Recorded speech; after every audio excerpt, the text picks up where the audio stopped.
dimy no voatahiry ao amin'i Jesosy hatramin'ny farany efa teto amiko taorininahady voalohan'ny volana nanaovana batisa ireo 6 sy telonjato.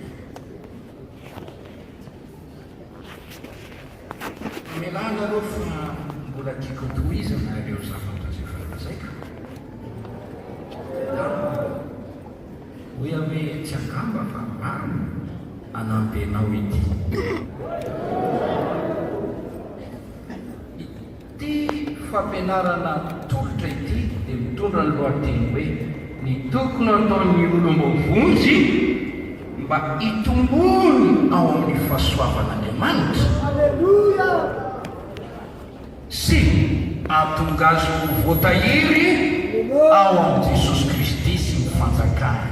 Alleluia!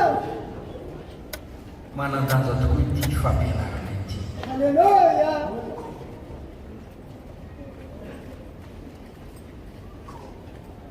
Lady roza eny falasa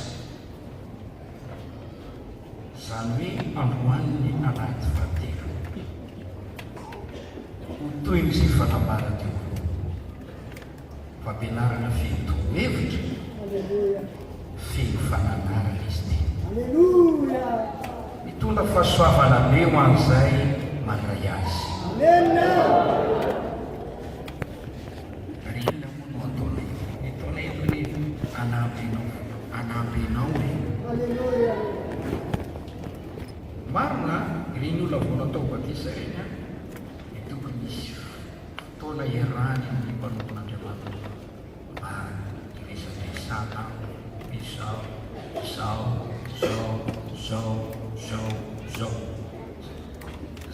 zaza vao teraka zay tsy tokony hisaraka amin'ireny zay mampinono azy sy ny noho ny fahasaranana dia tsy fitaizana anampinao aniny tompo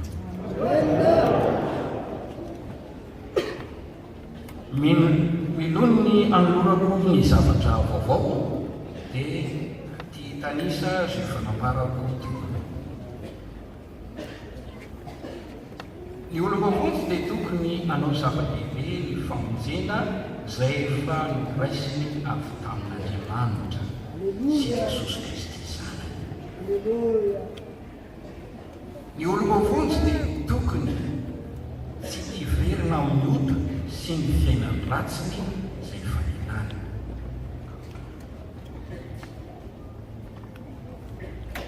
Mila fikerezanaina sy fanoratena io ary mila finoana mitsangana ianao miady amin'ny ota sy mitoetra teo. Ny olombavonjy dia tokony ho mpisaotra n'Andriamanitra mandrakariva. Mazoto misaotra mandrakariva zany hoe tokony akasitraka ny tompo an-tsaintsany. Misy teny hoe ivavaka santsahatra fa izaho koa dia mamiteny aminao hoe misaora n'Andriamanitra amin'ny zavatra rehetra aza mitsahatra.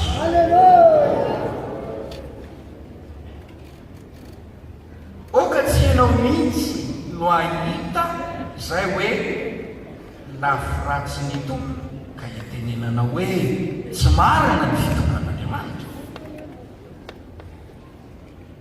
Mba tsy hitenenanao hoe zava-poana no manompo an'Andriamanitra fa amin'izay miseho dia mahaiza makasitraka ny tompo.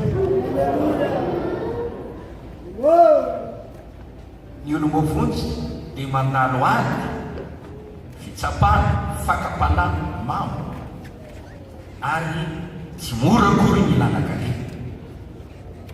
Reny nanana alinao reny dia mety atonga devony anangoly ianao ka pieritreritrana hoe diso lalana ianao na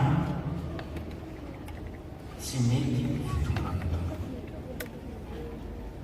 mety tahaka ianao hijery ny ratsy fanahambiny ny devoly ka ny masonao dia hijery fa sambatra ny mpanao ratsy vaorona tsara izy fa ianao kosa dia mijaly sy fadirana. Dia mety tahaka ianao himonimolona sy hitsikeran'Andriamanitra izany ka manala ny fakasitranao ny tompo eo amin'ny fiainanao. Ny zavatra ataon'Andriamanitra amin'ny fiainantsika izay mety tsy azontsika mitika izay ilay tonga nira hoe kely izay fahalalako fa tsy tia amin'ny tany aho ho azavay tompo ao aoriana. Ny fahendrena rehefa mandeha amin'io lalana io ianao dia ny misaotra ny tompo an-trano. Lasa manota amin'ny lelanao fa mahaiza mankasitraka an'Andriamanitra. Matoky fotsiny fa endry Andriamanitra izay mitambana ny fiainana. Ny olo-mavony dia tokony hanao zava-dehibe ny famonjena ny fivoriana ao amin'ny trano fivavahana iarahana ny mpanompon'Andriamanitra sy andihana pina.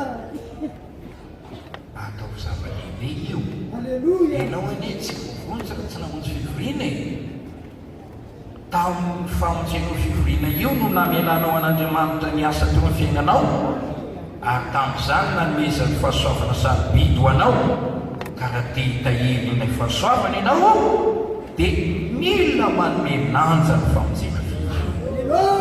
Keleza aina ataovy arak'izay azonao atao zany, oaka tsy no miaka-mona mihitsy no lasa sakana mahatonga anao tsy hamonjy fivoriana. Ny olo-mavonjy dia tokony azoto mamaky ny Baiboly, mandinika ny Baiboly, mianatra ny tenin'Andriamanitra, miroberina ireny toriteny reny fampianarana notoriana tamin'Andriamanitra. Tsy hoe nandray noty ianao dia akatonao fotsiny ao hoe sokafo indray iny izay tadidinao ao an-tsainao a dia jereo le kahie alaliny tsara angataony tompo mba noratrasy ao anatin'ny fonao.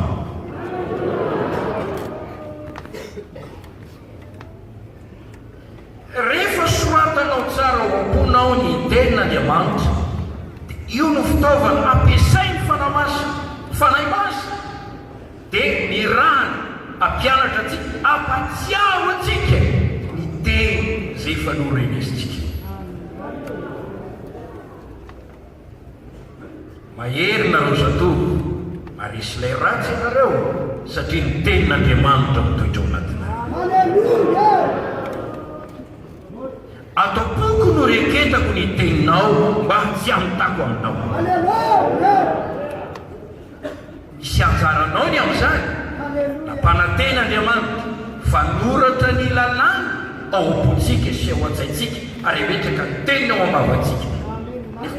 Tsy afaka manao izany amin'izay tsy liana azo izany izy. Ho tanterahana izany raha mamaky ny Baiboly ianao ka manana tombontsoa maky teny, raha mandinika sy mianatra tenin'Andriamanitra. Ny olo-mavonjy dia tokony azoto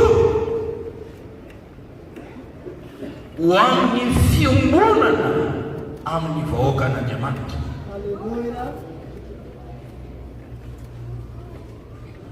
Asa mieritreritra hitokatokana zany miaraha amin'ny mpinamanao.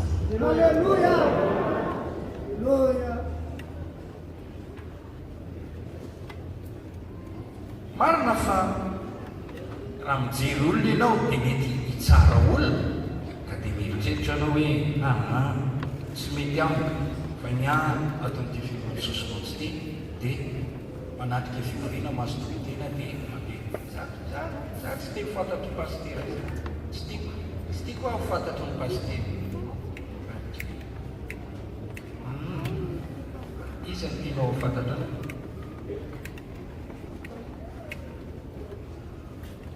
misy olo mihery sy manafina ny tenany ka tsy te hifandray amin'ny mpanompon'Andriamanitra tsy te hifandray na dia mibiny namany ary misy biny mifanoro botoriny dia tsy mifankalala akory samy makao azy mila namany ianao tany amin'ny tany fahavaboana Daniely Sadraka Mesaka Abednego izy telo lahy ireo a dia niombona tsara miaraha amin'izay miantso ny tompo amin'ny fomadiana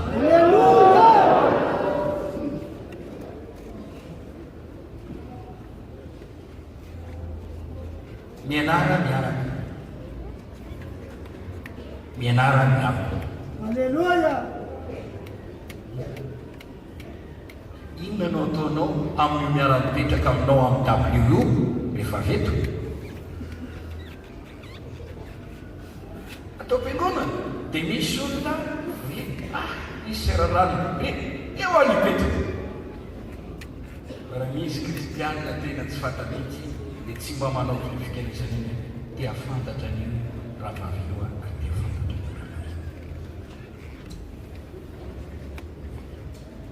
Izay any tokony ataon'ny olo-mavonjy. Dia raha ho Andriamanitra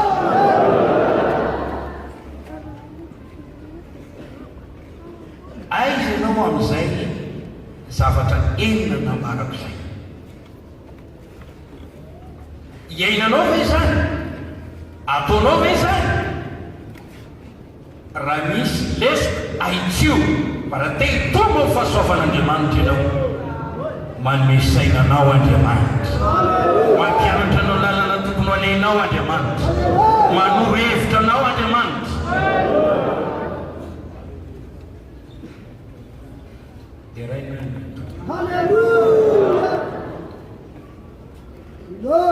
tsika hitsangana namira anankiray aloha mivoritako amin'ilay anaratra. Dia ray mampo sitrako indrindra fa dia mampolo ataontsika ho ampitsangana. Alleluia. Alleluia! Yes.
teo voatahiny ao am Jesosy sy ny fanjakana hatramin'ny farany dia tokony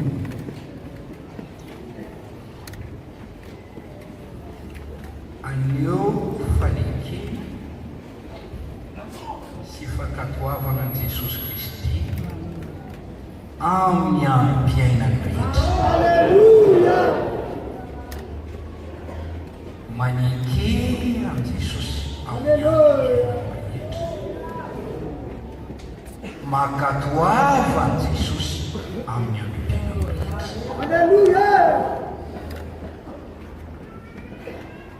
Zava-dehibe io fanekena sy fakatoavana an' Jesosy io. Ny tena finoana mahavonjy dia tsy misaraka amin'ny fanekena sy fakatoavana an' Jesosy Kristy. Alleluia! Ny tena fitiavana an' Jesosy dia tsy misaraka amin'ny fanekena sy fakatoavana an' Jesosy Kristy. Alleluia! Ny tena fatahorana an'Andriamanitra dia tsy misaraka amin'izany. Dia ny fanekena sy fakatoavana an' Jesosy Kristy. Alleluia! Mandora teny isan'andro mba mpakatoa an' Jesosy ianao. Amen. Ny Baiboly dia mitantara amintsika ny fiainan'ny lehilahy anankiray izay fanoraisin'Andriamanitra ny voninahitra. Dia Abrahama izany, azo antoka ny amin'ny momba ny Abrahama, satria ny bokin'ny Lioka toko 1:40 dia milaza fa i Abrahama dia amin'ny paradisa ao anatin'ny fifaliana, ka raha notomandy ilay mahantra izay taranaky Abrahama Lazarosy mby iry atratrany Abrahama. Jesosy dia niteny betsaka, maro sy ny avelantsinanana, velendefana, veletsio, iara-mihinana amin'ny Abrahama sy Isaka ny fanjakana. Dikan'izany, i Abrahama dia ry amin'ny toerany reo olon-tsambatra ao amin'ny paradisa. Alleluia! Nahazo an'ilay famonjena voalohany, fanafana tamin'ny fahotana sy ny toetra ratsy Abrahama, nefa nahazo an'ilay famonjena ny fanahin-koa izay miaraka ry amin'ny tombo amin'ny fanatrehan'Andriamanitra. Alleluia! Mitantara ny fiainan'ny Abrahama ny Baiboly. Lehilahy nanaiky an'Andriamanitra tamin'ny zavatra rehetra izy. Lehilahy mpakatoa an'Andriamanitra. Alleluia! Hebreo 1:20 ny andininy fahavalo. Fa sy finoana nakatoavan'i Abrahama rehefa natsoina hiainga akany amin'izay tany ho azon'olo, ka dia niainga izy efa tsy fantany izay alena. Finoana ny efa nianany tany amin'ny tany nolazay ny teny fikasana, toy ny any an-tanin'olona toetranday amin'ny Isaka sy Jakobo, mpiara-mandova izany teny fikasana izany aminy. Nanantena azo ny tanàna misy fanorenana izy, Andriamanitra toko marika sy mpanao izany. Alleluia! Ao amin'ny Roma toko 4 dia miresaka ampanjavatra mikasika ny fiainan'i Abrahama. Nino n'Andriamanitra i Abrahama, ka dia nisaina ny fahamarinana izany. Indiny ny fahatelo, ahoana hoe soratra masina, i Abrahama nino n'Andriamanitra, ka dia nisaina ny fahamarinana izany. Ao amin'ny Jakoba toko 2, indiny ny 1:20 ka hatramin'ny 7:20, i Abrahama izay tonga sakaizan'Andriamanitra noho ny fanekeny an'Andriamanitra, noho ny fakatoavany an'Andriamanitra, noho ny fitiavany an'Andriamanitra, noho ny finoany an'Andriamanitra, noho ny fatahoran'Andriamanitra, no amarinina io Abrahama io, na dia mpanota ratsy tahaka ny olona rehetra aza izy, niaraka tamin'ireo fianakavian'ny mpanompo samy, fa rehefa nakatohan'Andriamanitra izy, anaiky an'Andriamanitra izy, no amarin'Andriamanitra izy, lay finoana makatoa, lay finoana manaiky ho anamarinan'Andriamanitra anao eo amin'ny sainanao. Hitantsika eo amin'ny Genesis 2:12 mamintinao resaka andizy fa lava be zany raha afakafakaina tsara. Hitantsika ny ten'Andriamanitra eo amin'ny 1 ka hatramin'ny 4. Hoy Jehova tamin'ny Abraham, mivoahy ianao hiala amin'ny firenenao sy ny fianakavianao ary ny trano rainao akany amin'ny tany izay asiako anao, dia atonga anao firenena lehibe aho sady hitahanao sy alehibe ny anaranao, ary fitahiny ianao ary hita izay manisy soa anao aho, fanozona izay manozona anao, ary aminao hitahina ny ankohonana rehetra ambony tany. Teo alohan'ny teny 1:4 jereo no nataony Abraham, dia niainga Abraham arak'izay fanolazainy Jehova taminy. Efa tonga io teny io izay tena teny. Nanana firenena izy, nanana fianakaviana izy, tao trano rainy izy, tao izy. Dia tonga taminy tenin'Andriamanitra. Misy andiny hoe niseho taminy Andriamanitra ka niteny taminy. Hoy Andriamanitra, mivoahy ianao hiala amin'ity firenenao ity, hiala amin'ny fianakavianao io, hiala amin'ny trano rainao, ho any amin'ny tany izay asiako anao. Fa izao i Abrahama, ahatonga anao amin'ny firenena lehibe aho sady hitahanao alehibe ny anaranao ary ho fitahiny ianao. Ary izao ry Abrahama, hita izay manisy soa anao aho, fanozona izay manozona anao, ary aminao hitahina ny ankohonana rehetra ambony tany. Raha ianao no teo amin'ny Abrahama, teo amin'ny toerany Abrahama, misy firenena zatra teo nalehibe anao, misy olona tanora miara-mihira aminao, manana ny fomba mampanao sy kolontsaina efa nazatra anao, manana fianakaviana, reo daholo izy rehetra, eto daholo izay mianakavy, tanàna ilay mianakavy, eto ao amin'ny trano rainao. Tonga ny tenin'Andriamanitra,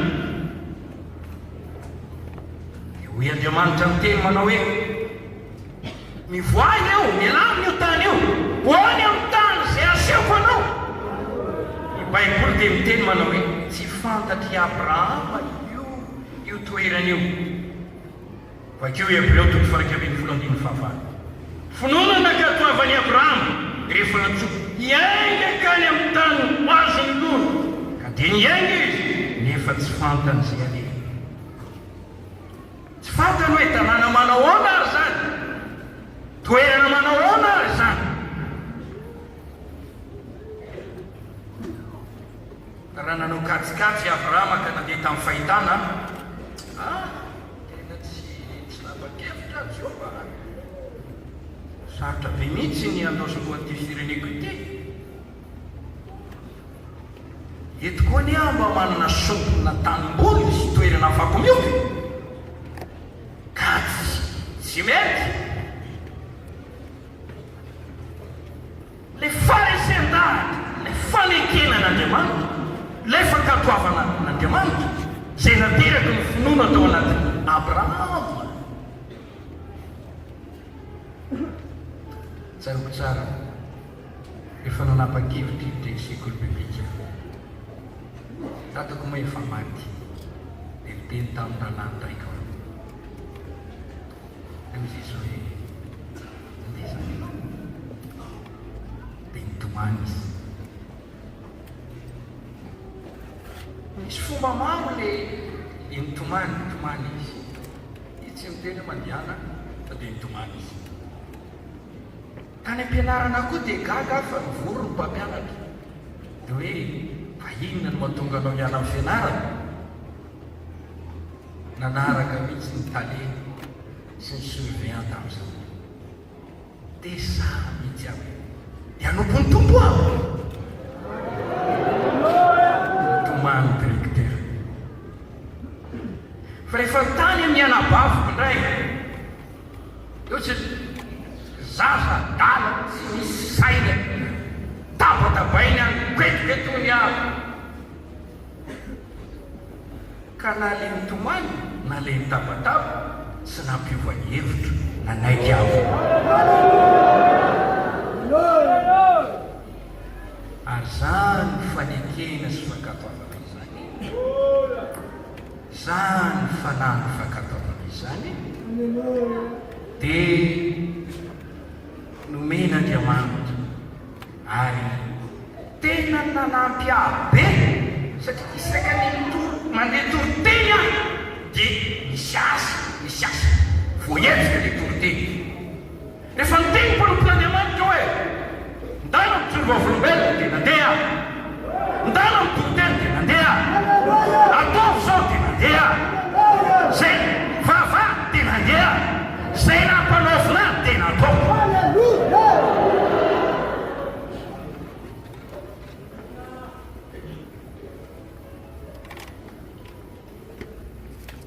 tsy dera tena akory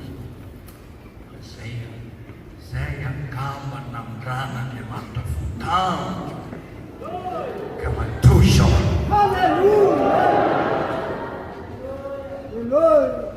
fanekena fakatoava koa rehefa nisy zavatra nampianarina koa taty amin'ny sekoly ara-baiboly hoe rehefa any nareo dia mivoaza maraina amin'ny efatra dia mivava mandritry ny adiny roa dia ataovy ny sakafo maraina dia avy eo indray mandehana mivavaka dia avy eo ny rifako dia narako zany Alleluia! Alleluia! tsisy ataoko raraka tany Alleluia! finoana manaiky sy makatò dia mampitomba ny fahasoavana ary mahatonga anao voatahiry ao amin'ny fahasoavana ao amin'ny Jesosy mianara manaiky Alleluia! mianara makatò Alleluia! zareo le teny fampanantenana zay nataon'Andriamanitra tamin'ny Abrahama dia tsy nisy raraka tany Alleluia! fa notahian'Andriamanitra i Abrahama ary dia hitanao a fa lehilahy nazo lasa tsara tamin'ny finoana izy io ka na izaho sy ianao aza dia mianatra zay nataony Abrahama teo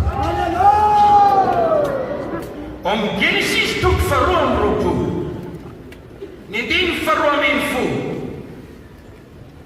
dia hoy izy aza maninitra ny tananao amin'ny zazalahy na maninona azy akory afantatro izao fa matahotra an'Andriamanitra ianao satria tsy narovanao tamiko ny zanakao dia nilatokakao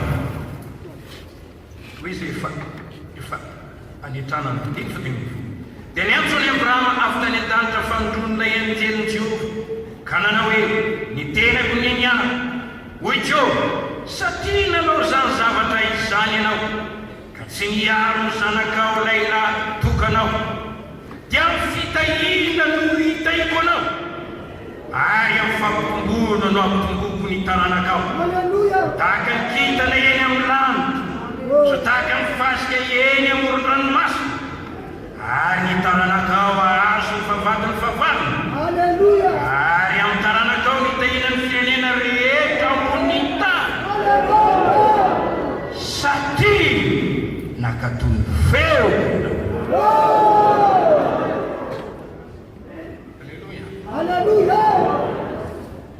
eo ny zava-miafa itoizany fitahina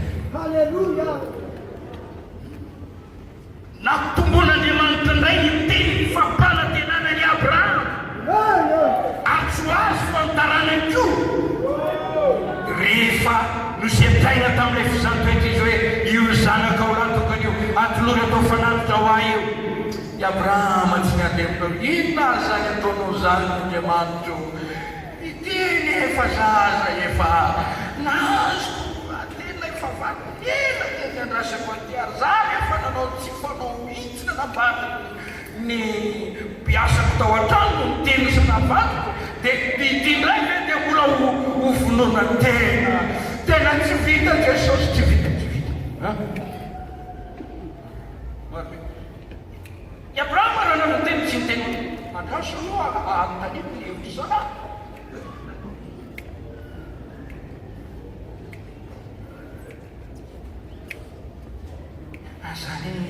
zany Jehova mahana aloha fa tonga tamiko zany lokenakavina fa mbola akora matoa ko anotaniny ny heviny tsy misy tenin'Andriamanitra milaza hoe i Abrahama sy Sara dia mifampidiniky ka na ho atoloky ity hovonoana ity Isaka ty.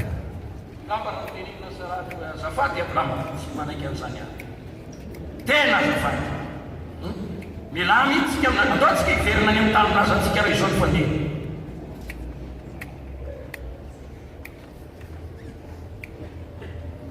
Nankatoa izy. Taterahany soiany fa mahay zavatra Andriamanitra fa raha maty ny Abrahama tany tsy haiko izay nanaova Sara azy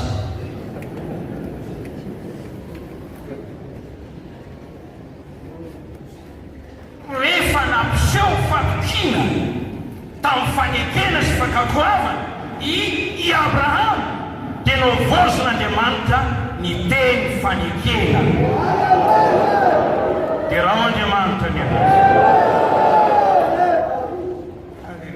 Alleluia. vakio Genesis 17:20 ary Abrahama efa zokolo sady tena nanoso fantena ary Jehova efa nitany Abrahama tamin'ny zavatra rehetra olombovonjy tonga eo amin'ny fahatsapam-pamonjena fahasoavan'Andriamanitra namonjena Alleluia. ary raha tianao ny tonga io fahasoavana io voatahiry ao amin'ny Jesosy ianao Amen. manekeny ka makatoavana Jesosy amin'ny Romanina 10:15 ny fanekeny an' Jesosy sy finoana an' Jesosy no nitondrantsika eo amin'ny famonjena raha manaiky an' Jesosy tompo mivavanao ianao ka mino amin'ny fonao fa Andriamanitra nanganazy tamin'ny maky dia hovonjena ianao amin'ny fony ianao nazona famarinana ary amin'ny vavanao anekeny azona famonjena amin'ny Jaona 1:2-4 misy reo atao hoe mpandaingy misy reo atao hoe antikristy iza moa ireo mandany Jesosy tsy manaiky azo Kristy ireo no mpandaingy ireo no antikristy ka raha mpandaingy hoaiza ny fifarahany hoany amin'ny hero zay rehetra tia lainga sady mandaingy okitsika vavaka mafy mba ho voaro tsy ho namany izay mandany Kristy tsy ho anisan'ny iasany fanany ity Kristy fa ho namany izay manaiky an' Jesosy amin'ny zavatra rehetra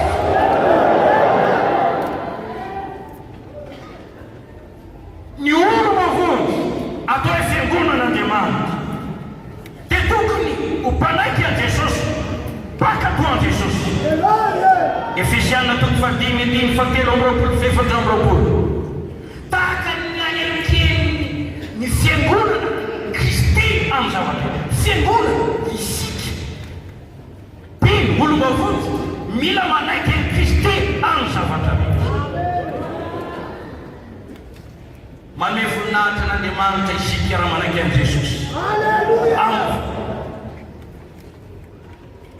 amin'ny vavanao anekena zona famonjena anekeny lela rehetra fa Jesosy ny tompo ho voninahitran'Andriamanitra raiky Filipiana 4:9-5 ny amin'ny fanekena sy fakatoavana manome fianarana ny apôstôly masina. Zao no hitantsika raha mandinika ny tantaran'ny apôstôly. Zay notenen'i Jesosy dia nekely nakatoavana. Aleluia. Zay nampidia Jesosy dia nekely nakatoavana. Aleluia. Zay nampanaovy Jesosy azy dia nekely nakatoavana. Aleluia. Ohatra, rehefa tonga ny fotoana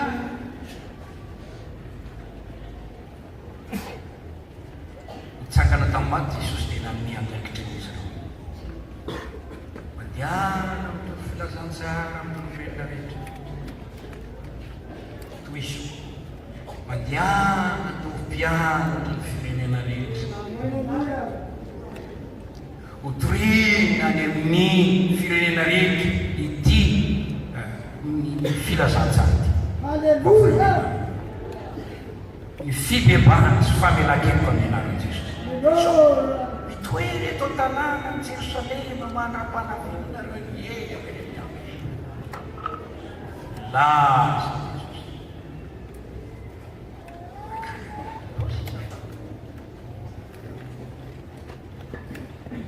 izy ragatia tsotsony tsy hitany maso fa laza ndao amizay tsika samy alo zay titsika atao ndao amizay tsika samy marobe ny mpianatra hitanao minatreny mpampianatra eo izy makatao eo izy manao zay sina atao nanikizy eo tany mody makatao ny mpiasa eo mpampiasa mody miasa tsany. Raha olona tahaka izany reto mpianatra eto tsy ho voatory ny filazana. Fa zay na zay Jesosy nataony dia nataony. Zay nampidia Jesosy azy dia nataony. Izy ireo tsy hoe nandray tory lalana fotsiny fa nandeha amin'ilay lalana zay natoron'Andriamanitra. Zany tokony ataontsika ilanasana bafy eo anatin'ny tenin'Andriamanitra. Aleluia. Maneke ka makatoavy Aleluia. dia arotsak'Andriamanitra be aminao ny fahasoavana dia hitombo ny fahasoavan'Andriamanitra amin'ny fiainanao. Hitombo ny teny fikasana fampanantenana zay ataon'Andriamanitra amin'ny fiainanao. Raha ataonao zany dia hisandratra ianao, ho ambinina ianao, ho voatay ianao. Raha tsy manao an'izany ianao tsy mahita zavatra tsara.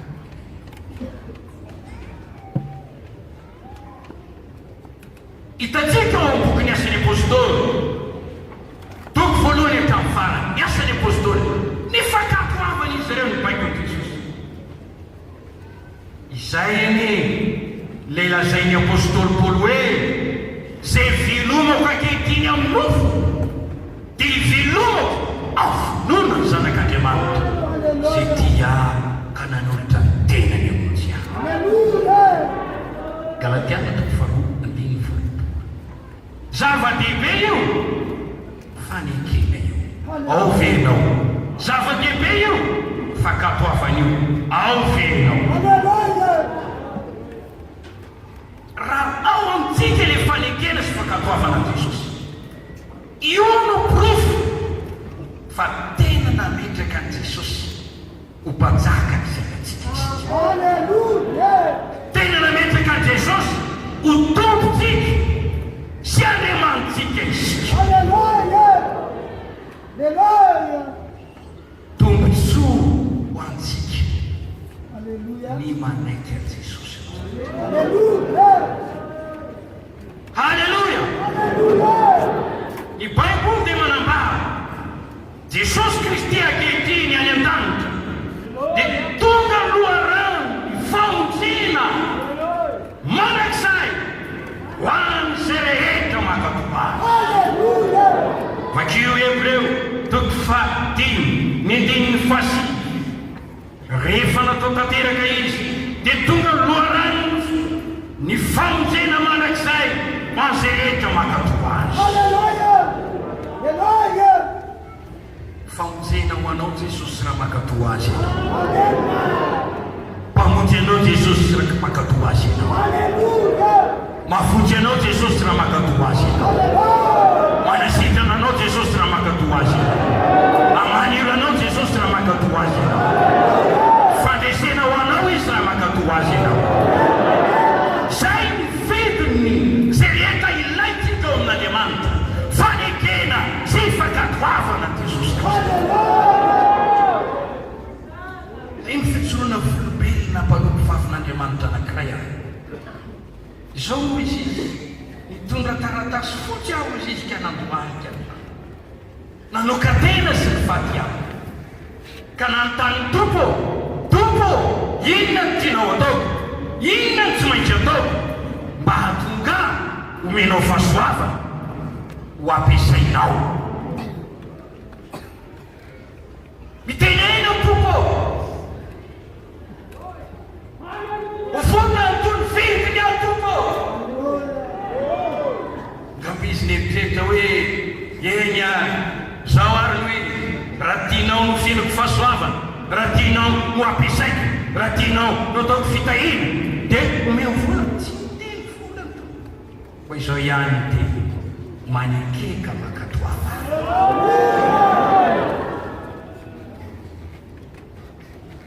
Dia mbola mivavaka indray soaritaitra izy satria ny fanamasina ny teny taminy. Tompo, mitenena inona ny tianao ataoko fa vonona aho akehitriny. Mbola niverina indray manekeka makatoavana. Aleluia! Dia teneniko amin'ny firaray avy ato amin'ity fiangonana ity zany. Fanekena an Jesosy ao ny zavatra rehetra. Fankatoavana an Jesosy ao ny zavatra rehetra. Hotakalany zay zavatra ainao. Aleluia! Hoy ianao anao miandry anao a Jesosy eo, zao miandry rariny amin'ny Tompo zao, rovina renao na miararina eo.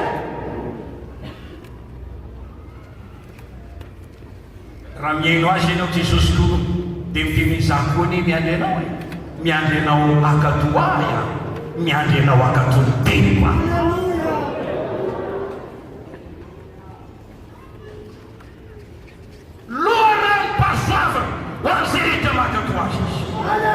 Tsy miteny farany apôstôly izay no fahavolom-belona izany zavatra izany dia ny fanamasina koa zay efa omena Andriamanitra ny makatoa. Aleluia! Omena n'izy ny fanamasina, omena izay makatoa amin'ny Jesosy. Halleluia! Voasoratra izany Asany apôstôly toko fahatiny ny andininy faharoa amby telopolo. Ny fanamasina koa zay omena Andriamanitra. Aleluia! Ary mahatonga tsy manatotra inona mahatonga an Jesosy tsy manome fahefana entiny kely ny fiainanao. Manahoana ianao amin'ity fanekena Jesosy ty? Manahoana ianao amin'ity fankatoavana Jesosy ty? Eny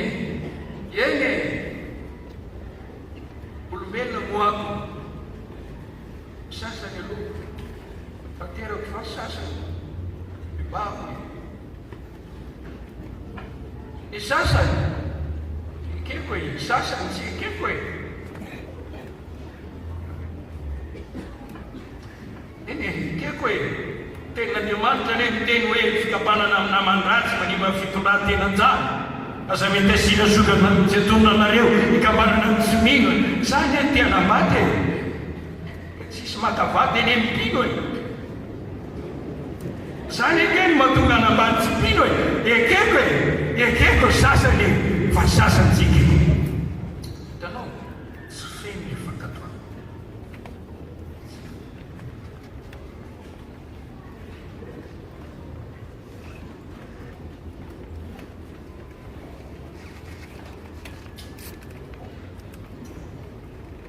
Aleluia. Aleluia! O bolana toko fahavalo.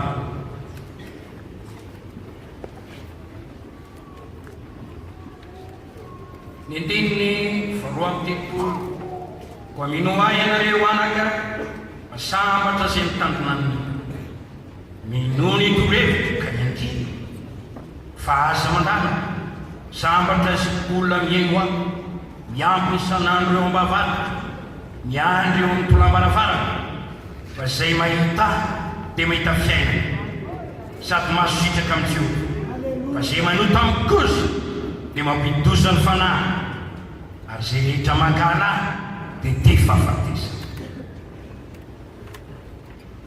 mitonanao androany anolo tena anaiky an' Jesosy. Alleluia. Loza ny fandavana Jesosy. Loza.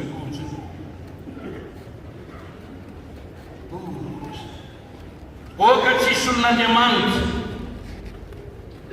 latsaka amin'izany fandavana Jesosy na amin'inona na amin'inona. Tatsika ao amin'ny livre toko faharoa ambin'ny folo ny andiny fahavalo fahasivy fa lazaiko aminareo koa nazovy nenaiky ahy eo anaten'ny olona hoe kely zanak'olona kosa izy eo anaten'ny anjelin'Andriamanitra fa zay manda ahy eo anaten'ny olona dia ho lavo kosa izy eo anaten'ny anjelin'Andriamanitra.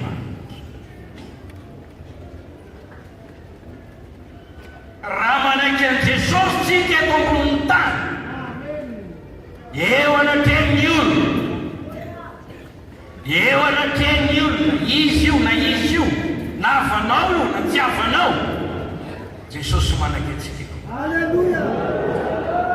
Fa raha mandany Jesosy isika eo anaten'ny olona eo lavo nikotsika eo anaten'ny anjelin'Andriamanitra zay any an-danitra.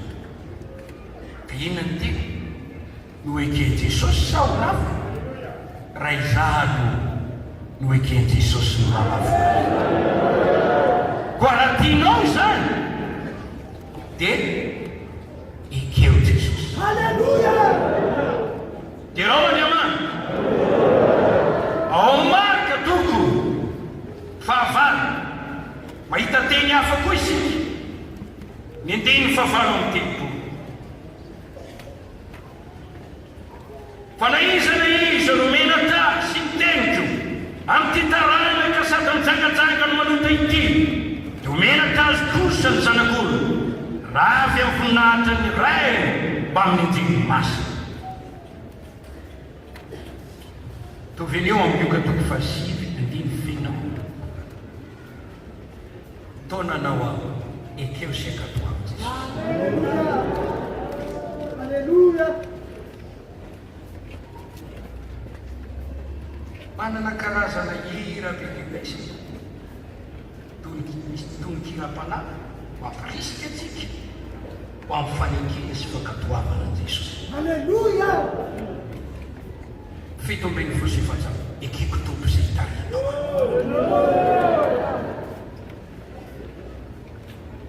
Jereo tsara io ahoana moa ny hevitrao amin'eo raha maniraka anao sy mitariky anao hiasa ny tany lavitra izy ahoana ny hevitrao raha niraka anao hiala eo amin'ny toerana izay efa mahatamananao izy ho any amin'ny toerana hafa ahoana ny otonao ekeko i Jesosy. Alleluia. Laiza tarinao aho na feno tsiro sy feno fary dia naraka anao anay zalahy.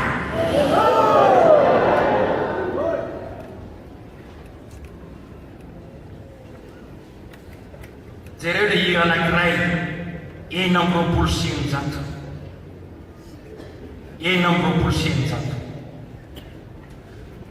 mila mifampahira amin'ny alalan'ny hira isika. Alleluia. Ny fankatoavana no teny tompo sy fanaovana azy isika no tena faneken'ireo manaiky azy. Alleluia. Zay matoky sady makatoky. Alleluia. Tsy tafatoetra reo rao na tomany na ny tahotra fa ny fitsika ny anafaka izay matoky sady makatoa. Alleluia. Tsisy alahelo na fadiavaka ho zakainao maharitra fa solona fifaliana ho azay matoky sady makatoa. Tsy ho tsapatsika izay hatsarana raha tsy atolotra azy ny fo ka ny ony fakasitrahana izay matoky sady makatoa. Ny fimbonantsika eo an-tongony mba hanaraka ny teny ianarantsika ny anaky azy ho matoky sady makatoa. Matokika makatoa zany no ampifaly.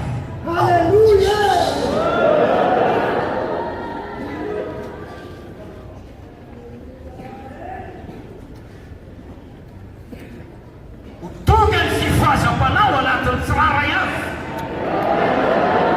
ny fanay masina dia hiasa mahera amin'ny tsiraray avy raha ao ny fanekena sy fakapoava. Baiboly dia miteny manao hoe manekena Andriamanitra hoero ny devoly dia andositonareo hoe tsy hoe toerina fotsiny devoly fa milony any hoera ny devoly dia tokony ho hita fa marina ny fanekenan'Andriamanitra.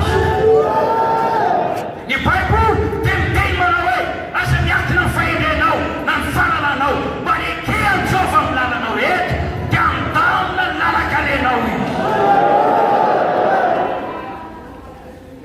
Andeha amin'ny lalana efa voalamina ianao raha ao ny fanekeny sy fakatoava.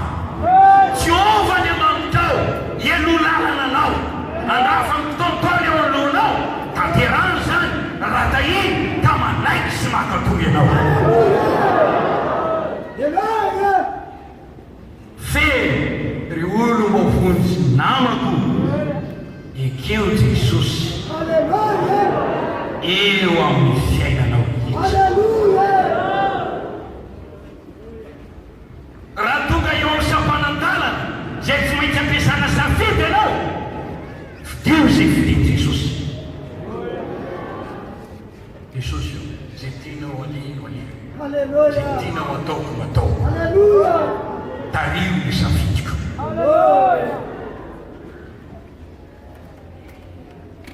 Dia raha Andriamanitra any amin'izay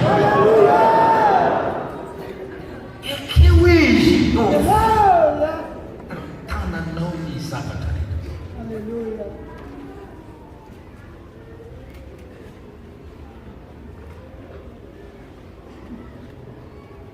Ekeo izy ho mpilo lalananao sy mpamesainanao amin'ny fitantananao ny volanao sy ny fampiasanao ny fanananao. Hitanao maro be ny olo mavonjy izay tsy manaiky tantanan'Andriamanitra ny fiaina fa Andriamanitra efa nanao lamy ny amin'ny fitantanam-bola ka hoe aloavy ny fahavoron-karenanao mankalaza any Jehova ny voaloham-bokatrao dia ho misy fitahina tafotafo omeny amin'ny fiainanao.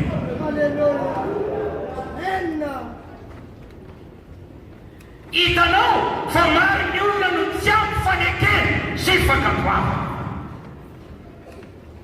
Ekeo Jesosy hitantana ny fiainanao. Ekeo Jesosy manoloana ny safidinao. Ekeo Jesosy na izy na roviny na inona miseho na inona midolo na inona miasa na tsara ny andro na ratsy ny andro na mikotoka ny andro na mipalika ny masoandro na maina. Ekeo Jesosy.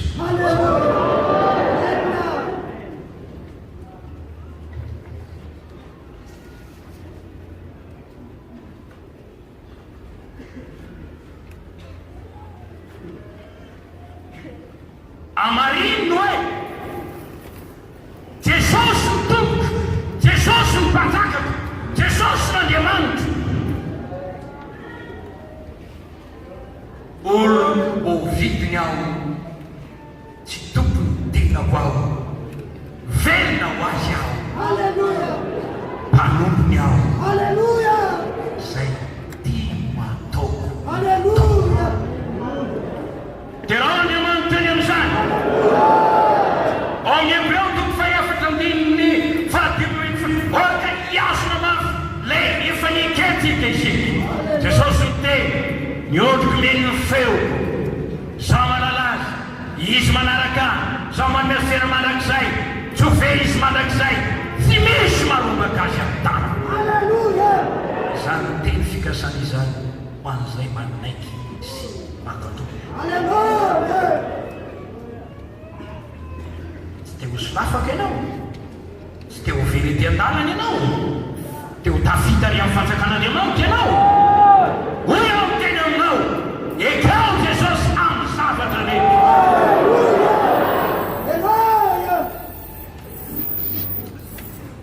aoka ndraikandinika ny fiaina manolona ny fanekena sy fakatoavana manontania tompo inona ny zavatra tsy nanikeko anao ary inona ny zavatra tsy nakatoavako anao movy avilanao ny fanamasy hitondra fampekena sy fanesin-dahatra ao amin'ny fiainanao ka anoranao hoe tamitianao anaka tsy nakatoa tamitianao anaka tsy nakatoa tamitianao anaka tsy nakatoa akeky hitako akeky fa izao mbola zay tianao atao ihany no ataonao ary zay sikaponao ihany no ataonao na le fantatrao aza isika ny olona maty maty ny olona dia zay maty ary ianao tsy tokony ditra ary tokony hivavaka mihitsy ianao ho an'ny fonao tompo ho vainy foko mahomoranaro ho toy ny mizaza tsy madika ny olany zanak'Israely dia tena io ditra io io tsy fakatoava io tsy fanekena an'Andriamanitra io nahazo olona zay nahazo lalàna nalahatra ny anjely kanefa mafosy mafiafaka hoy ny teniny tero tsara asin'ny apôstôly toko fafito ndininy faraky amin'ny dimapolo ry olona mafiafaka sady tsy foforafo sy sofo manohatra ny fanamasina manakariva ianareo tahaka nataony razanareo ihany no ataonareo koa iza ny mpaminazy tsy nienjeny razanareo eny nofonony aza zay naminany fifin'ilay mamy ary kehitriny efa tonga mpamantika sy mpamono azy aminareo dia olona nahazo ny lalàna tamin'ny andaran'ny anjely azy nefa tsy nakatao tsy mba zany nentsika mitenena amin'ny teny anao mba tsy ho zany nentsika dia raha Andriamanitra ny amin'izay lasa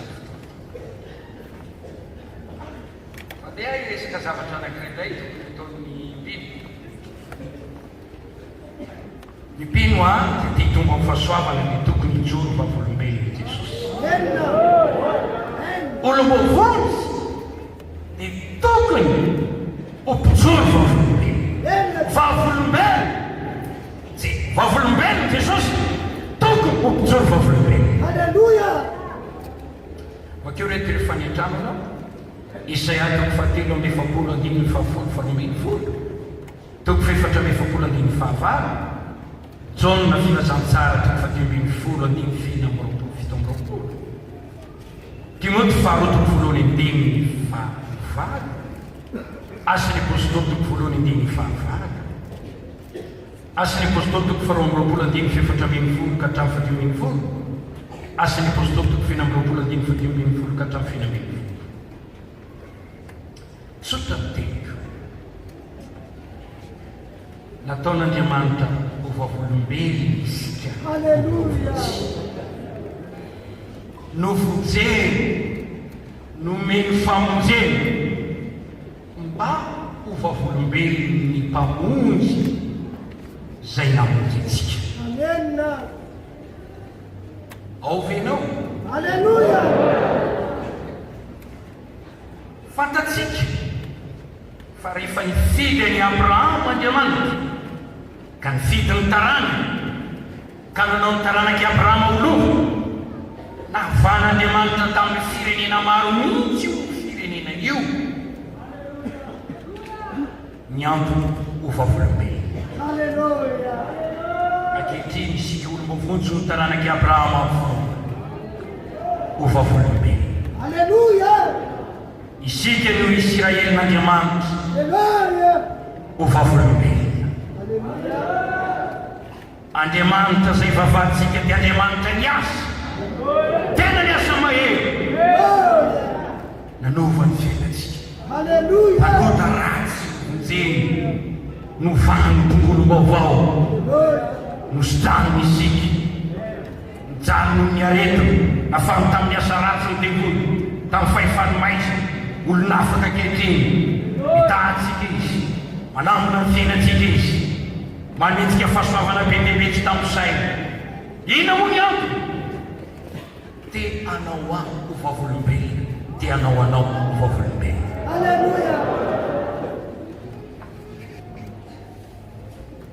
Ao amin'ny asan'ny apôstôly toko fa 9 hitanao fa Paul no azavain'Andriamanitra ny saina. Zao ny io sy nisiko taminao e anindry ianao mpanompo sy ho vavolombelona ianao amin'izay nahitanao aho sy nisy oko taminao nisao taminao aho tiako ianao ho vavolombelona mpanompo sy ho vavolombelona. Ny olon'Andriamanitra rehetra dia tokony vavolombelona Jesosy. Tsy misy hakanafaka io. Tsy hoe ny pastera ihany vavolombelona, tsy hoe ny vadina pastera ihany vavolombelona, tsy hoe ny école publique ihany vavolombelona, tsy hoe ny evangelista ihany, tsy hoe ny mpitondra fivoriana ihany. Isika rehetra izay nividiany Jesosy tamin'ny rano dia tokony vavolombelona avokoa. Ao amin'ny testamenta vaovao dia nataon'Andriamanitra vavolombelona ilay lehilahy atao hoe Jaona mpanao batisa. Lehilahy ny ran'Andriamanitra izy io hitondra fahazavana tamin'ireo taranaka ny arabelona taminy. Izy dia vavolombelona nanambara. Tsy naman'ny fotsiny izy, tsy nitoriny Kristy fotsiny izy, fa izy koa dia tonga vavolombelona. Dia zavatra nataon'Andriamanitra teo. Alleluia. Natao Jesosy Kristy vavolombelona avokoa ireo apôstôly sy olo-masina rehetra. Alleluia. Ao Jaona voalohany toko voalohany ny andininy fam. Zao ny voasoratra. Rehefa naseho ny fiainana, rehefa nahita azy izay, dia tonga vavolombelona ka manambara aminareo zany fiainana izany izay tao amin'ny ray efa naseho taminay. Zay fahitanay sy renay no ambaranay aminareo mba ahazoanareo firaisana aminay koa. Ary ny firaisanay tokoa dia amiraisy amin'ny Jesosy Kristy zanaka. Bakeo ny asan'ny apôstôly toko faharoa andiny faharoa ambiny joro vavolombelona ny apôstôly. Toko fahatelo andiny fadimy joro vavolombelona ny apôstôly. Toko faefatra andiny fatelo joro vavolombelona ny apôstôly. Ireo mpaminany ireo apôstôly ireo mporotely mahery hitatsika tao amin'ny tantaran'ny figona voasoratra ao amin'ny testamenta vaovao ho azay manala ny tantaran'ny figona. Lehilahy sy vehivavy nametraka ny tena ho vavolombelona Jesosy sy joro vavolombelona avokoa. Iarao Andriamanitra. Alleluia. Raha lasy anabavy mpily vita batisa mpandray fanasan-tompo nateraka indray misy dike misy antony io fisehoan'Andriamanitra taminao io, io fitahina nomen'Andriamanitra anao io, io valim-bavaka nomen'Andriamanitra anao io, io fakaiganana ataon'Andriamanitra tao amin'ny fiainanao io. Satria Andriamanitra dia anangana anao ho vavolombelona. Dia raha Andriamanitra fantaro arekehitriny ny antony ny antsonantsika, ny antony fidiananatsika, ny antony nanavàn'Andriamanitra antsika tamin'ireo olona maro be izay mbola ny amin'ny ota mandraka ankehitriny. Fantaro ny antony nanalàn'Andriamanitra antsika tao amin'ny fanjakany devoly, nafidrany ao amin'ny fanjakany, nanomezany antsika fiaina vaovao antony ray manandanja ho vavolombelon Jesosy. Haleluya. Irao Andriamanitra ny misy. Haleluya. Fisehoany no tena atao hoe finoana Haleluya. dia mampiseho zany etaeta montsy fanana. Haleluya. Etaeta ny voninahitra. Glory. Etaeta ilaza atsanana. Haleluya. Venona ho an' Jesosy aho antony izy no antony fisiko mba hanambara ny hatsarany amin'ny rehetra.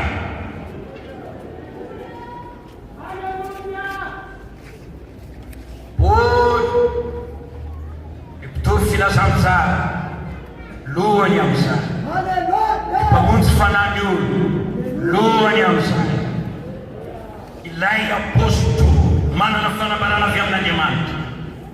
Hitanao fa rehefa miasa koa tsy adino mihitsy mijoro vavolombelona. Haleluya. Le fisehoan'Andriamanitra tamina tena amin'ny lalambe ny Damaskosy any.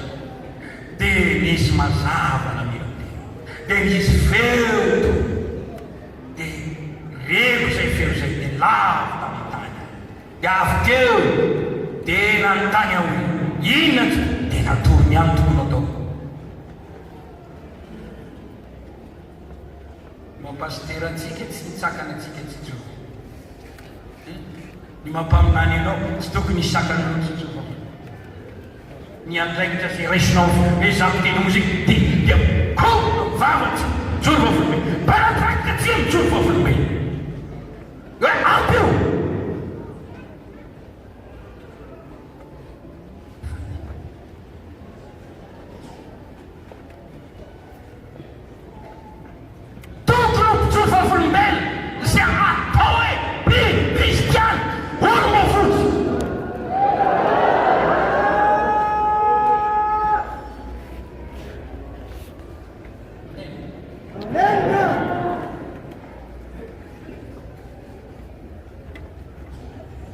Oka sy ny lanitra na ny tany na ny vato na ny rindrina no hitena amin'ny tytaranaka teo hoe mankina no mbovotsy tsy miteny ireo dia hiteny ny vato hiteny ny tendrombohitra. Zay ny vavolombelon Jesosy. Tsy maty ho an'ny vato Jesosy, maty ho azo maty ho anao. Isika zay no tahiny no tokony hametraka ny tenantsika hoe vavolombelon Jesosy. Io asa fijoroana vavolombelona io no asa mora azo zay olona teraka indray atao. Ary ao ama kristianina anao rehefa vita batisa ianao dia tokony anoka andray an'io antaikitra mahavavolombelon Jesosy. Ianareo zay vita batisa tamin'ny lady fiakarana teo, ina zao nataonareo itan'izay andro vitsivitsy, ina nataonareo makaizy daholo. Hitanao zay le tsy mety, zay le tsy izy zay azagaga fa mora foana no azahoany devolenao amin'ny famaimaina, amin'ny fiverenan-dalana, amin'ny fankatsiam-po zay fiverenany an'oto. Fa raha napetraka ao zany vovotsy aho zao afitra aho zao jambaka eo aloha mahiraka ao akehitriny andeha hitantara ny hatsaran'i Jesosy aho.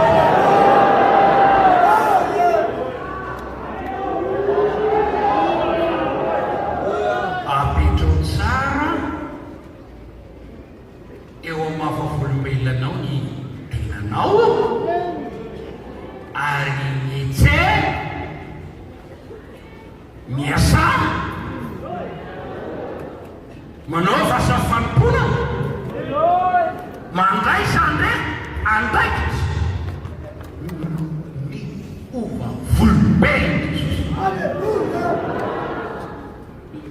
Tsy miteny fotsiny aho hoe amin'ny lety vola atao batisa fa na isika efa vita batisa atao anatin'ny taona maro azy zay tsy misy ninina atao akehitriny fa afa-tsy hoe mamonjy fivoriana fotsiny. Eo arany ilay tanteraka, ilay tsy tanteraka, stony, nendray tonga, nendray stony. Marobe zany. Kristianina maty, kristianina narana, kristianina tsy mandeha amin'ny lalana tian'Andriamanitra. Ohatra mivavaka amin'Andriamanitra, ifohany ianao, raisinao ilay toerana mahavolom-belona, ary manoteny ianao ompitsoro vavolom-belona.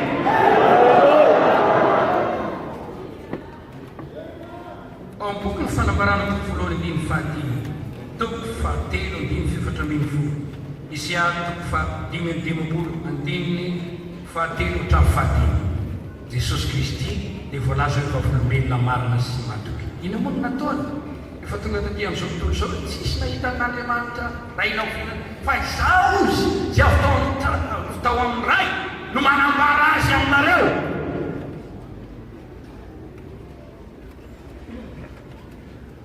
Rahalahy, sir, olo-mavonjy ho vavolom-belona Jesosy nitoerana nametrahana anao.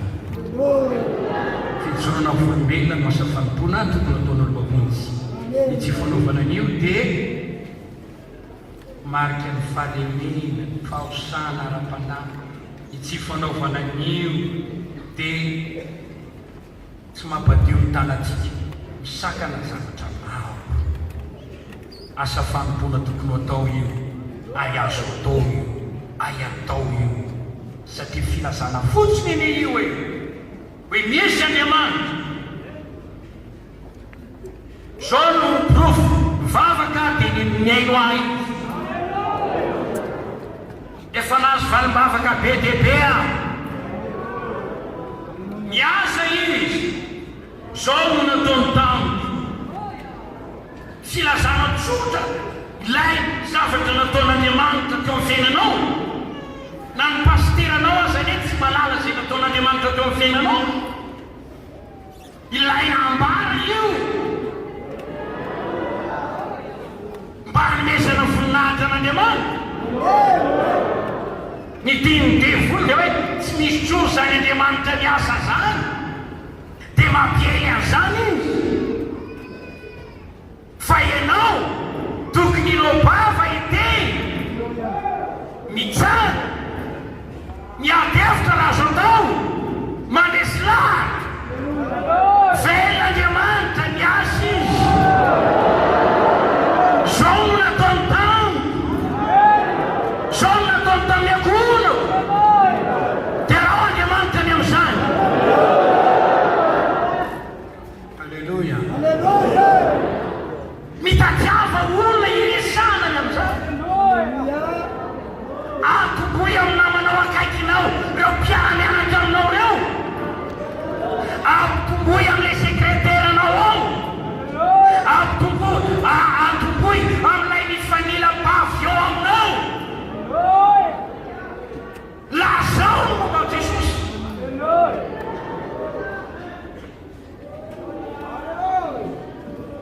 Atombohy amin'ilay miara-mihira aminao.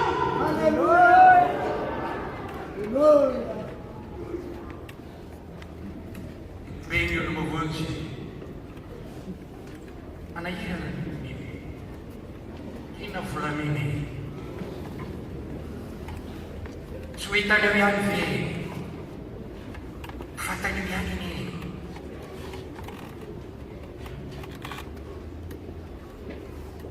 Raha ny vavolombelona tsy mitena amin'ny fotoana tokony tenenany, tena vavolombelona mandesy fananana.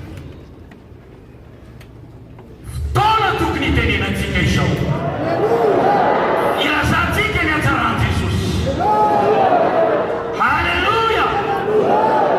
Laha zao zay nataony taminao, nataony tamin'ny akonanao, ry ray-penakaviana, ry renim-penakaviana, misy ray-penakaviana any, misy renim-penakaviana any, tsy mahita zay ale, vo fitaki-dadarabe.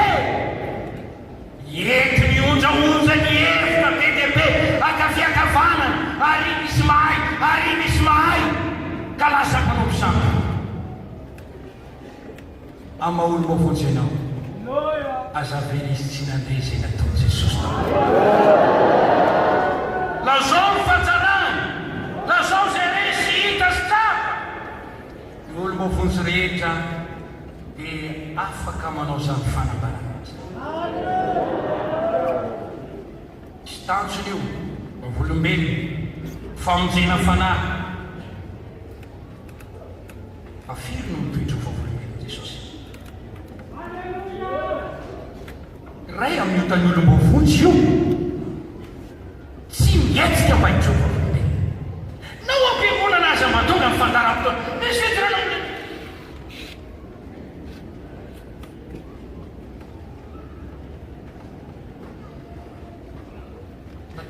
azakaza raha tokony mba hianatona ny pastera manana vaovao mafaya tao le fiarahafavaka tamitsika iny lefa somboka halleloia na mba manatona ny toeraterantsika amin'ny Kristy sy mifakagana taony mba hisosorata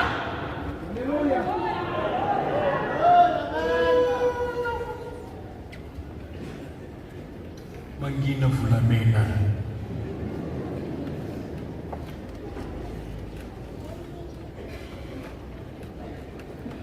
mahatsiaro ve tsika hoe misy adiny tsy vita tsy fahotana ve zany vavolombelona dia natao hiteny natao alesy lahatra anamarina an'Andriamanitra mapakakeo raha ilaina izany mandresy lahatra ny olona hoe Jesosy ny tompo Jesosy ny mpamonjy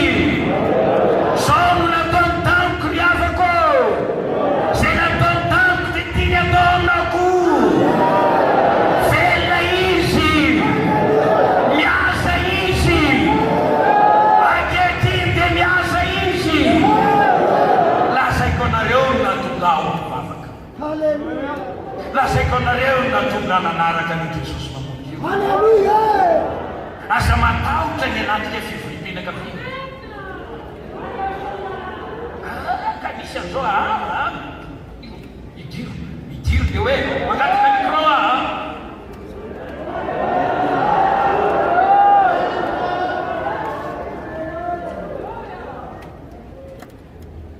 efa renareo dile daholo navita daholo nareo fanana izy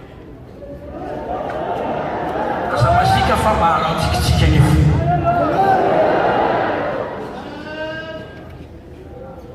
afaka miteny mihitsy anao satria fiainanao raha teo ny ianareo manana ny fiainako miaraka taminareo fa izany nampisotô ary tsy viditra beko managaga ny fahasoavana azonao zay izy tsika tokony tana mba tsy hanimba ny asa fijoana volombelona tsy hanao saka io asa io nomenatsika ny fanamasina nomenatsika ny batisa ny fanamasina azo hery anareo amiandro ilatsany fanamasina aminareo dia anao iny azo hery anareo amin'ny ilatsany fanamasina aminareo dia anao iny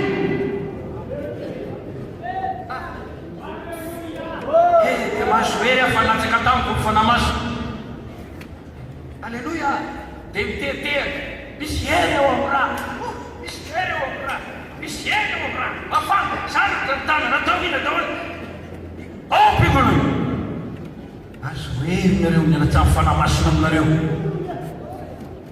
io vavolombelona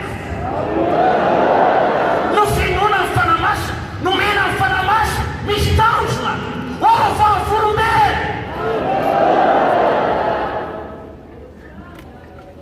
irao Andriamanitra tsy nomena fanahozika na fanantaotra fanahiery aza menatra no vavolombelona tompontsika eto amin'ity firenena ity dia misy le tokom-pivavahana hoe vavolombelona Jehova apeta amin'izao tsara ny azy zereo tsara fa manampahavaty araka izy any ena tampoky izy any dia miasole izay vavolombelona Jehova tsy fantatro aloha hoe Andriamanitra mitsara azy. Fa eto koa misy fahafolomena Jesosy.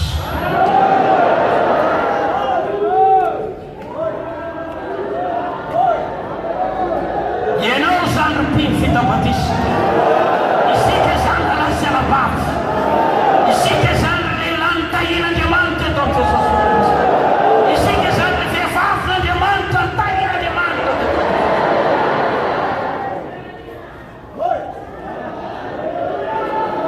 Asa menatra ny milaza ny fahafolomena Jesosy. Mena Jesosy miasa mivavaka izy, mitavy izy, sambatra miaraka aminy. Alleluia.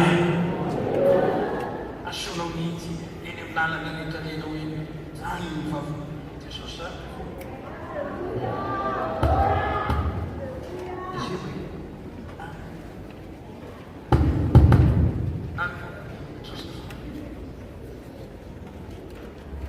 Dirai ng to. Hallelujah.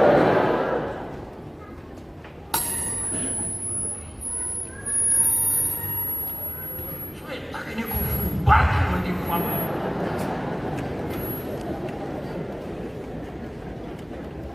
Ayo lawan sulit. Dia Yesus pun tidak misalnya. Farfulum bel que não eu.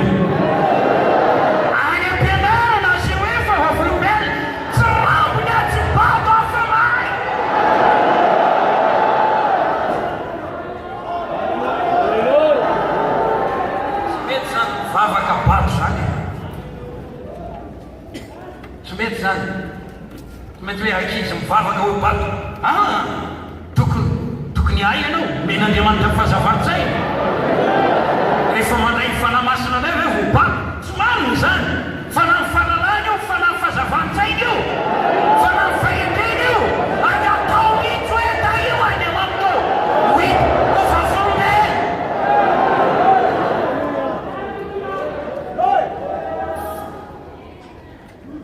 Amin'ny zavatra rehetrarehetra tahaka izay. Afaka manome herenao Andriamanitra raha tianao zany. Maranako azy inoko fa teo ho voatahiry avoa isika. Teo ho voatahiry. Teo hitonga ho fahasoava. Mitona anao aho. Ny olo mavonjy manekia Jesosy mankatoava azy. Ny olo mavonjy mipetraha mahafahafolombenina. Mitsoro fahafolombenina. Soraty izay nataon'Andriamanitra. Ambarao amin'ny namanao. Tamin'izany izay rehetra matahotra ny Jehovah dia miresaka tamin'ny namany avy. Mampandroso olona io. Ary na izaza mba tantarainao an'izany dia mba faly aho hoe alleluia. Misaotra Tompo. Misy vokany izany mivavaka ataonay. Mamaly vavy. Mitany rahalahy ianao. Mitany anabavy ianao. Dia mahery koa. Ary mbola azo titory teny.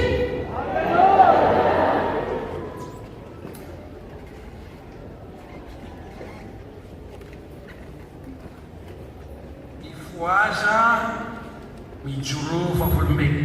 Ambanao amin'ny hafa izay nataony Tompo taminao. Io no asa fanombohana voalohany. Aza manao ny tenanao tsy menika an'izany asa. Esau an'izany. Ankizy tokony tsy fahafolomena amin'ny tany. Alleluia. Ray tampo. Tonga ny fotoam-pivavahana ny mpianakavy. Tsy tiako an'iny io. Zareo tsy minoay. Panazo ihany ahy. Mitofeny kely ary am'zoro lerianao eo.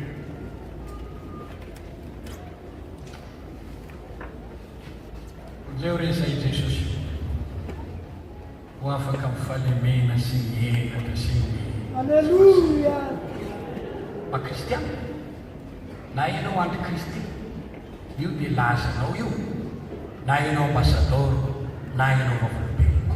Ambassador Simbovolomeny eo amin'ny teny anampara ny amin'ny Jesosy. Itsangana isika nanira hoe tsaraniko izy. Ny tiako ny tsiraray avy anao fanengena amin'ny Jesosy hoe manomboka izao tompo mibebaka ny amin'ny tsy fanengeko sy ny tsy fampifakatoavako. Aleluia. Aleluia.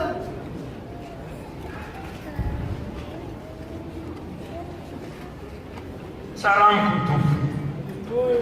Minao zany vetsika rehetra.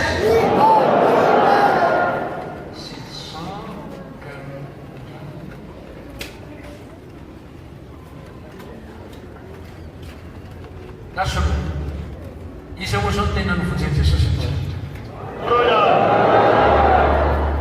natapa vetsika efa namidra fo tamintsika izy namelanelo ary tena tompotsy ho antsika ny manana azy ambarao amin'ny hafa zay natao tompo. Ina sakana ina ny olana ny tompo any amin'ny tompony fononao sy anomenao hery be dia be.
Aleluia.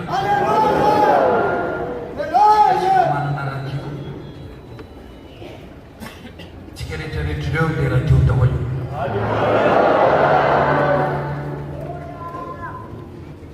Gaga ny olona raha mifanena amin'ny mpino anankiray ny tantarainy amin'ny Jesosy. Ity ny tantara hoe manatsitona Jesosy. Ity ny tantara hoe mamaolana Jesosy. Ity ny tantara hoe manafaka amin'ny fahoriana Jesosy. Ity ny tantara hoe mita Jesosy. Ity aiza daholo hoe Jesosy mamonjy. Averitsika le hira mankatamy tompo vaovao volomeny ianao feno hoe tahaka ny apôstôly, tahaka ny Paul, tahaka ny Péter, tahaka ny John, tahaka ny Sera Daoud, tahaka ny Frère Daoud, tahaka anay, tahaka antsika rehetra. Oh, Alleluia!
fanakoe